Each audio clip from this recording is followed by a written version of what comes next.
de l'hospitalisation soudaine d'un membre de ma famille proche cette semaine, il m'est impossible d'être avec vous ce soir. I greatly appreciate the festival honoring my work. I hope you will enjoy my film, and I promise I will someday come to Deauville to be part of one of the world's most admired film festivals. J'apprécie grandement la décision du festival d'honorer ma filmographie. J'espère que vous allez apprécier mon film et je vous promets d'être parmi vous à Deauville un de ces jours à ce festival qui est un des plus grands au monde. Monsieur Luc Jacquet. La première fois que j'ai vu Bowling for Columbine, c'était dans les premières minutes. Et je me suis dit, waouh, ce mec, il en fait vraiment des tonnes. J'avais vraiment le sentiment qu'il était borderline tout le temps, quoi. Et je suis sorti du film, j'ai eu le sentiment d'avoir compris quelque chose. Et de cette satisfaction intellectuelle que vous pouvez avoir quand vous découvrez quelque chose que vous aviez sous les yeux et que vous n'avez pas vu. Et je trouve qu'une des gloires et un des grands talents de Michael, c'est justement d'aller droit au but pour vous faire ressentir les choses, vous les faire comprendre vraiment en profondeur. Sur le tapis rouge, j'ai encore eu quelques interviews comme ça, on m'a dit, mais alors, c'est quoi être documentariste? C'est toujours une question difficile. Moi, j'ai plutôt l'impression que Michael, que tous les documentaristes font d'abord du cinéma.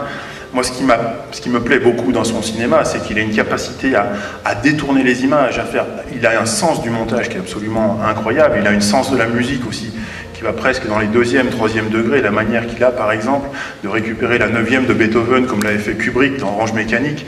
On sent qu'il y a ça, il y a tous ces rappels derrière ça, et il y a vraiment une efficacité dans son cinéma qui fait aussi appel à l'émotion. Et ça, c'est quelque chose qui est assez formidable chez lui. Sans vous dévoiler le film que vous allez visionner maintenant, il y a quelque chose qui est intéressant pour nous, Européens, c'est que Michael vient chez nous en Europe pour découvrir des choses. Je vous laisse voir quoi. Mais c'est intéressant, je trouve, d'un point de vue de sa méthode, puisqu'on veut mieux comprendre, je crois, son cinéma avec le film que vous verrez, dans le sens où on n'est pas brouillé par l'exotisme de la société américaine, qui est toujours un peu lointaine, un peu presque fantasmatique. Et je trouve que ce film est vraiment, vraiment intéressant pour nous, Européens. Je trouve qu'il y a une espèce de ton direct, comme ça, qui vous va droit au cœur. C'est presque parfois de la mauvaise foi au service du bon sens.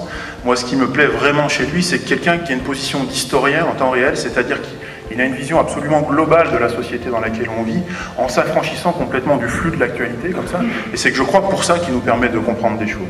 Michael fait, comme je peux le faire, comme plein de personnes ici, puisque vous avez pu voir des grands documentaires dans cette sélection. Je trouve que c'est vraiment une des qualités de ce festival, c'est d'avoir su se tourner sur le documentaire. Mais je crois que nous, documentaristes, on souffre d'un drôle de mauvais sort, dans le sens où on travaille sur des distributeurs qui vont faire des affiches formidables, qui vont aller chercher des citations de journalistes, il y en a dans la salle, qui vont dire « ce film est époustouflant, probablement le meilleur film du monde ». Ils vont couvrir votre affiche d'étoiles comme ça, et puis quand les gens vont s'approcher du cinéma, il y a une espèce de grand truc en lettres sympathiques qui a marqué « chiant » dessus. Et je crois que c'est vraiment, voilà, c'est la vie, c'est un peu notre œil de Caïn à nous. Je crois que, comme Michael, comme tous les documentaristes, on ne fait pas ça pour se distraire, je crois qu'on fait ça parce qu'on en a besoin, parce qu'on a quelque chose qui nous tient dans les tripes et qui a besoin de sortir, et je crois que le cinéma de Michael est aujourd'hui vital pour comprendre le monde dans lequel on vit. Et peut-être pour finir, je dirais, puisque Michael n'est pas là, mais écoute, Michael, surtout, continue, et chapeau bas. Merci à vous.